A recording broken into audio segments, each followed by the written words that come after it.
Congratulation team India. Team India west ইন্ডিজকে পরাজিত করবে এটা ধারণাই করা হচ্ছিল। এটা বোঝাই যাচ্ছিল এই মুহূর্তে টিম ইন্ডিয়ার সাথে ফাইট করার মতো অস্ট্রেলিয়া কিংবা ইংল্যান্ড ছাড়া আসলে আর কোনো দল নাই। কিন্তু এই ম্যাচটা যে এইভাবে শেষ হবে, 5 দিনের টেস্ট যে 2.5 দিনে শেষ হয়ে যাবে, সেটা হয়তো অনেকে অনুমান করতে পারে নাই। কনগ্রেচুলেশন টিম ইন্ডিয়া, যথেষ্ট ভালো খেলেছে ব্যাটে এবং বলে। দুই সাইড থেকেই টিম ইন্ডিয়া আসলে খুবই ভালো পারফরমেন্স করাতে এই ম্যাচটা প্রথম ইনিংসে খেলেছিল ওয়েস্ট ইন্ডিজ কত ওভার? এই ম্যাচটা প্রথম ইনিংসে ওয়েস্ট ইন্ডিজ খেলেছিল আপনার 44 ওভার, 44.1 ওভার। সেকেন্ড ইনিংসটা খেলেছে 45.1 ওভার, মানে ইমপ্রুভমেন্ট ভালো হয়েছে। 1 ওভার বেশি খেলেছে আর কি ওয়েস্ট ইন্ডিজ। এনিওয়ে, সাদাকে সাদা কালোকে কালো বলিব, সাদাকে কালো কালোকে সাদা বলিতে পারিব না, আর আইসক্রিম ব্যতীত কারো পা চাটতে পারিব না। Hello viewers, it's me Roni bro, welcome to another new video. কথা বলছিলাম ওয়েস্ট ইন্ডিজ এবং টিম ইন্ডিয়ার টেস্ট। দুইটা টেস্ট হবে, এর মধ্যে প্রথম টেস্ট আজকে শেষ হলো, যদিও শেষ হওয়ার কথা ছিল না। 2.5 দিনের টেস্ট ম্যাচ শেষ। কিভাবে কি হলো দেখেন। প্রথম দিনে যদি বলি, ওয়েস্ট ইন্ডিজ ব্যাট করেছিল, 162 রানে অল আউট হয়ে গেছিল, 44 ওভার খেলেছিল। সেইখানে টিম ইন্ডিয়া ব্যাট করতে নেমে প্রথম দিনেই 121 রান করে 2 উইকেটের বিনিময়। সেখানটায় জেসওয়াল 36 রান, কেএল রাহুল 53 রানে অপরাজিত ছিল, শুভমন গিল সম্ভবত 18 রানে অপরাজিত ছিল। সেই জায়গাটা থেকে দ্বিতীয় দিনটাই আসলে টিম ইন্ডিয়া নিজেদের করে নিয়েছে এবং টোটাল ম্যাচটা দ্বিতীয় দিনেই তাদের পক্ষে নিয়ে গেছে। কারণ দ্বিতীয় দিনে আপনার তারা রানটাকে নিয়ে গেছে 448 রানে 5 উইকেটের বিনিময়। সেখানে কেএল রাহুল সেঞ্চুরি তুলেছে, শুভমন গিল হাফ সেঞ্চুরি তুলেছে, জুরেল সেঞ্চুরি তুলেছে, 125 রান করেছিল। তারপরে রবীন্দ্র জাদেজা 104 রান করে অপরাজিত ছিল। ওয়াশিংটন সুন্দর ছিল 9 রানে অপরাজিত। সেই জায়গাটায় 448 রান 5 উইকেটের বিনিময়। তো সেই জায়গাটায় আসলে ম্যাচটা ইন্ডিয়া নিজেদের করে নিছে। তারপরে প্রথম দিনে আবার ওয়েস্ট ইন্ডিজকে যখন 162 রানে অল আউট করলো, সেই জায়গাটায় বোলিং ডিপার্টমেন্টে যদি বলি, বুমরা 4 ওভারে 42 রান দিয়ে 3 উইকেট নিয়েছে। সিরাজ 4 ওভারে 40 রান দিয়ে 4 উইকেট নিয়েছে। সিরাজের বল ছিল অসাধারণ, আউটস্ট্যান্ডিং এক কথায় বলতে গেলে। যেভাবে তার ইনসুইং আউটসুইং গুলো হচ্ছিল, বাউন্সার গুলো হচ্ছিল, এক কথায় অসাধারণ ছিল মোহাম্মদ সিরাজ।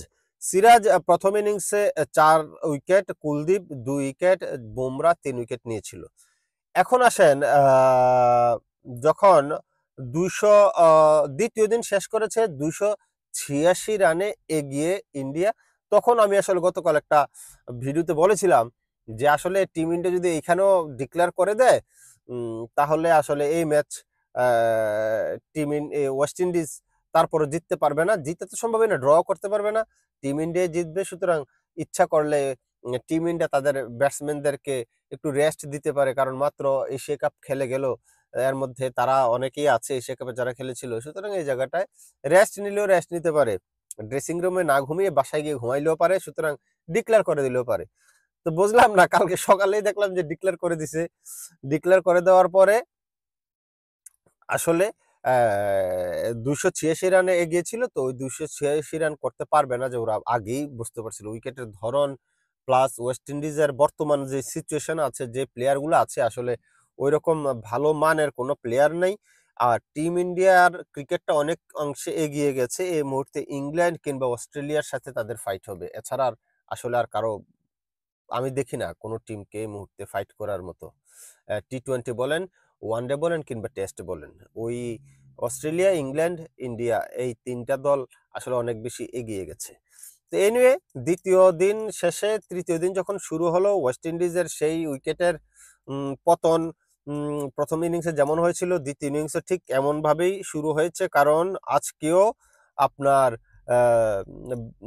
ব্যাটের মতো বলে উজ্জ্বল ছিল রবীন্দ্র জাদেজা। রবীন্দ্র জাদেজা আপনার 13 ওভারে 54 রান দিয়ে 4 উইকেট পেয়েছে। মোহাম্মদ সিরাজ প্রথম ইনিংসে 4 উইকেট পেয়েছে, আর সেকেন্ড ইনিংসে 3 উইকেট কিন্তু পেয়েছে। সুতরাং এই জায়গাটায় আসলে দাঁড়াতেই দেয় নাই ওয়েস্ট ইন্ডিজের ব্যাটসম্যানদেরকে। দেখেন বুমরা সেকেন্ড ইনিংসে করেছে 6 ওভারে 16 রান দিয়ে কোনো উইকেট পায় নাই। মোহাম্মদ সিরাজ 11 ওভার করে 31 রান দিয়ে 3 উইকেট। জাদেজা তো বললামই 13 ওভার করে 4 উইকেট পেয়েছে। কুলদীপ সেখানে 8 ওভার বল করে 23 রানের বিনিময়ে 2 উইকেট পাইছে। কুলদীপ কিন্তু প্রথম ইনিংসে 2 উইকেট পেয়েছিল, সেকেন্ড ইনিংসে 2 উইকেট, 4 উইকেট পেয়েছে কিন্তু টোটাল। তারপরে সুন্দর 8 ওভারে 18 রান দিয়ে 1 উইকেট। তো এই জায়গাটায় আমি বলবো বুমরা 3 উইকেট প্রথম ইনিংসে, সেকেন্ড ইনিংসে উইকেট নাই। সিরাজ প্রথম ইনিংসে 4 উইকেট, সেকেন্ড ইনিংসে 3 উইকেট, 7 উইকেট সর্বোচ্চ উইকেট। তারপরে জাদেজা প্রথম ইনিংসে আবার উইকেট নাই, সেকেন্ড ইনিংসে 4 উইকেট। কুলদীপ দুইটা দুইটা, তার মানে 4টা। সিরাজ সবচেয়ে ভালো বল করেছে। এই ইংল্যান্ড সিরিজেও যখন জাসপ্রীত বুমরা ইনজুরির কারণে খেলতে পারে নাই, সেখানটাও মোহাম্মদ সিরাজ ছিল অনবদ্য। জাসপ্রীত বুমরার অভাব আসলে বসতে দেয় নাই। তো সেই জায়গাটায় আমি বলবো যে অসাধারণ বল করেছে মোহাম্মদ সিরাজ। ওয়েস্ট ইন্ডিজ 146 রানে দ্বিতীয় ইনিংসে গুটিয়ে গেছে। 45 ওভার 1 বল খেলেছে, যেটা বলছিলাম। সেকেন্ড ইনিংসে 1 ওভার বেশি খেলছে। প্রথম ইনিংসে খেলেছিল 44.1 ওভার, সেকেন্ড ইনিংসে খেলেছে 45.1 ওভার। এনিওয়ে ইন্ডিয়া এক ইনিংস এবং 140 রানে এই টেস্ট ম্যাচ জিতে নিয়েছে। কনগ্রেচুলেশন আবারও টিম ইন্ডিয়াকে। এটা আসলে ধারণাই ছিল যে এরকম ব্যবধানে জিতবে। আসলে শক্তিমত্তার বিচারে ওয়েস্ট ইন্ডিজ টিম ইন্ডিয়ার ধারে কাছেও নাই, অনেক বেশি দূরে অবস্থান করছে। এনিওয়ে অলরাউন্ডার পারফরমেন্সের কথা যদি বলি, রবীন্দ্র জাদেজা ব্যাটিংয়েও সেঞ্চুরি করেছে 104 রান।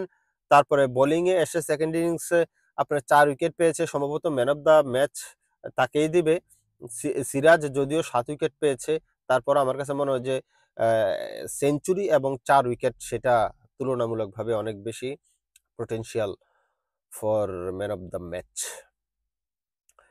এবং যেটা বলছিলাম, কে এল রাহুলের সেঞ্চুরি, জুরেলের সেঞ্চুরি, জাদেজার সেঞ্চুরি, 3 সেঞ্চুরি আসলে ওয়েস্ট ইন্ডিজকে অনেক বেশি পিছনে ফেলে দিচ্ছে। দেখা যাক, 5 দিনের ম্যাচ, 2.5 দিনে শেষ।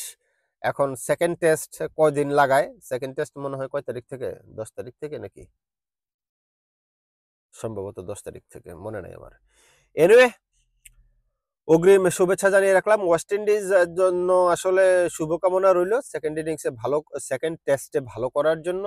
যদিও খুব বেশি আশাবাদী আমি না ওয়েস্ট ইন্ডিজকে নিয়ে, কারণ তাদের দলে এই মুহূর্তে যে পরিমাণ পারফর্মার আছে, ওদেরকে দিয়ে আসলে টিম ইন্ডিয়ার সাথে কম্প্যারিজন হয় না, একেবারেই হয় না। তারপরও শুভকামনা জানিয়ে রাখলাম সেকেন্ড টেস্টের জন্য। আর কনগ্রেচুলেশন, টিম ইন্ডিয়া যথেষ্ট ভালো খেলেছে। মানে ভালো খেলেছে কি, ওরা তো ভালো খেলেই। এটা আশাই করা হচ্ছিল যে এত তাড়াতাড়ি 2.5 দিনে ম্যাচ শেষ করবে। আমি ভাবছিলাম 3 দিনে শেষ করবে, 2.5 দিন। ভালো, চোখ মুখ খুলে সকালে ঘুম থেকে উঠছি মাত্র।